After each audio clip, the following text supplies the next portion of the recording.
Hi, my name is Sean Vincent. I'm the principal of Whittier Middle School in Poland, and I'm coming to you right now from one of our beautiful new 7th grade science labs. I am coming to you today to talk to you about hybrid scheduling. If you got a chance to see the superintendent and assistant superintendent's webinar the other day, they talked a little bit about hybrid scheduling and bringing that to RSU 16 to open the school year. I want to make sure that you understand what that might look like at Whittier Middle School. These are the district goals around our plan as we move forward this fall.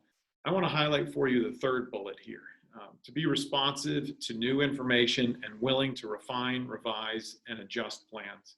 As we get ready to open this building, we have some great ideas, and we've done some good thinking about what things might look like. However, I think once we have students in the building and our staff is back, we're going to have better ideas. We're going to make adjustments as we see the need. If that's based on wellness and safety or efficiency, we're going to make sure we take all things into consideration and create the best learning environment we can for our students. So hybrid scheduling, that might be a new term for a number of our students. Hybrid scheduling, the idea of this is actually just combining two different elements. And in this case, we're talking about combining in-person learning with remote learning. So for 7th graders, a lot of this is brand new anyway, but for our 8th graders who have been in the building before, I think they're going to see a number of changes. So before I get into changes, let's focus on what are we doing that's the same. Well, we're going to continue to have 5 classes here at Whittier, and for most students that will mean math, science, ELA, and social studies, and then in a unified arts class that will meet for 1 semester. So for 7th graders, you'll take art in 1 semester and tech ed in the other semester. For 8th graders, it is wellness and Spanish, not necessarily in that order. We'll continue to offer physical education. It won't meet as often as it has in the past, just because of the availability of Mr. Rose, our PE teacher, but also with the Wednesdays going virtual, we're not going to do the virtual phys ed class. So we will have Mr. Rose available to us probably 2 days a week.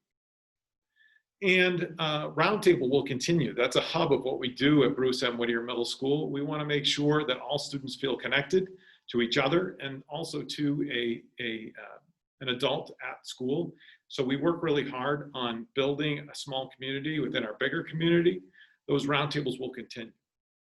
Attendance and participation will continue to be required. Even if students are doing remote learning on a particular day, we are going to take attendance and make sure that we're reporting that out to parents. Some parents have to go to work on a regular basis while their students may be doing remote learning at home. And we want to make sure that we're communicating with you to let you know whether or not your student is checking in on a daily basis. And finally, breakfast and lunch will continue to be available. Even though it might look a little bit different, we're going to make sure that those needs are taken care of here at Whittier Middle School. What changes can be expected? Well, we're not going to rotate classes like we have in the past. This has been an easy thing to do in the past, as we've had 5 days where the students have been here, 5 classes that they meet with on a regular basis. So it's made sense to kind of rotate those. We're going to try to simplify things a little bit to start this year. So if a student has math class during first block, they're going to have math class during first block every day they're here. Classes are going to be slightly longer. We want to make sure that we can maximize the days that students are here. It's not a big difference. I think it's going from about 52 minutes to about 56 minutes, but it's more time. And we want to make sure that we have as much time as we can with our students meeting with their teachers. Roundtable will only meet in the mornings this year. In the past, it's met in the afternoons as well. We've extended the time in the mornings to provide that valuable time for that group to meet. But we also want to make sure that we are being efficient with our time in the building. There will be 2 lunches this year, 1 lunch for 7th grade and 1 lunch for 8th grade, not necessarily in that order. But again, we're going to focus on some of the requirements of us as a school, and one of those is distancing, and having 2 lunches and breaking up the student population a little bit that way will give us the ability to distance appropriately. And then hybrid. Of course, that is a major change to be expected this year. So this is what a schedule might look like for an individual student. And let's focus on the first row that goes across under where it says cohort A hybrid. So it says learning locations over there on the left-hand side. So this student would be expected to be at school on Monday and Tuesday. On Wednesday, they would have remote learning. And Thursday and Friday would also be remote learning at home. Now, Wednesday, Thursday, and Friday are going to be a little bit different. I'll get to that in just a minute. If we go back to their daily schedule, I just want to show you, if you look at block 1, block 2, you can see that they have science and math and wellness. Now, obviously, that wouldn't be the same thing for every student, but there are a group of students who would probably have the same schedule that this student does. You can see where the student has lunch, and when they're not attending lunch, they're in academic support for 30 minutes. The student might be an 8th grader, so they have lunch first, academic support second. 7th graders may have academic support first, lunch second. And then afterwards, they have their last class of the day, and we start our dismissal procedure. We are still waiting for information from transportation about what that dismissal procedure might look like, and we are still flexible on that. So just know that even though I have that kind of blocked off 2 o'clock to 2:10, there may need to be some adjustments made as we learn about bus routes and when they're going to be able to pick students up, and what we can expect in terms of, is there 1 bus run or 2 bus runs? There's still a lot to be determined there. On Wednesdays, remote learning. Everybody is at home doing learning, and the expectation will be on that day that we're going to do some synchronous learning, where we're going to expect students to log on to Zoom and to connect with their teachers. And you can see that this is set up in about a 30-minute time frame.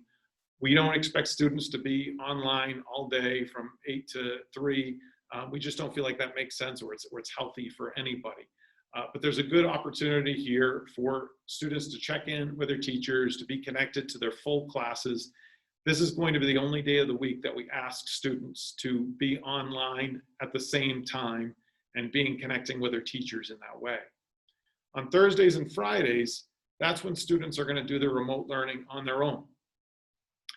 We are kind of playing with the idea of having a virtual roundtable in the morning so that those students at home can check in with their roundtable group while they meet first thing in the morning, and then they go off and they get started on their work for the day. They would have been front loaded on Monday and Tuesday by their teachers, and then what they're doing is completing that work so that that work can prepare them to return to school on the next Monday and Tuesday. Is there a particular order that the students need to do their work in that day? No. I mean, if the student feels really strongly about, I always do science first and math second, then they can certainly do that. But you can build a schedule on your own at home and work on that, what might work best for that individual. There may be some opportunities to Zoom in, but it really won't be the normal process. This would be more asynchronous learning, learning on their own. And would there be times where they can check in if they have needs, if they get stuck? Absolutely. We are going to work on that to make sure that students can get the support they need, whether they're at home or they're in the building. They may just have to be a little bit patient because, of course, even though the students are home on Thursday and Friday, we know that Group B will be in the building. So here's a student from Cohort B, and you can see that I just took the same subject lineup and I moved it to Thursday, Friday, just to give you a picture of what this looks like as opposed to the student from Group A. So, sorry, tiny text, but it gives you a little bit of an idea as to how this thing lines up. If you're a teacher, you'll have Group A Monday, Tuesday in your classroom. Wednesday, everybody is online together. Thursday, Friday, you're with Group B. So what's next from here? Well, obviously, we need to work hard on building those groups, those cohort assignments. And then I need to work on communicating that to families and to students so that they know what days they can expect to be here. Now, of course, this is a process. I can't do this in isolation. I am communicating with the high school and the elementary schools. who have lots of siblings of middle school kids. And we're going to do our best to line everybody up. If there's a Jones family, we're going to make sure that the Jones kids, whether they're at high school, the middle school, and Poland Community School, that they have a common schedule, that they're all here on, or all in schools on the same day. We want to make sure that we support families in that way. So I am going to work on this as soon as possible, meaning I am going to get details from the other schools. My schedule's ready, and if I need to make changes, make adjustments, I'm going to do that. And then as soon as I have that available, I'm going to work on getting that communication out to families so that they know what to expect for their own child. Other pieces that we're working on, and you might see some videos about, would be safety plans and protocols. We want to give students a heads up on what they can expect in different parts of the building to help them be successful. We want to make sure that we're providing some more details about remote learning and how students can get ready for that and what can be expected during that time.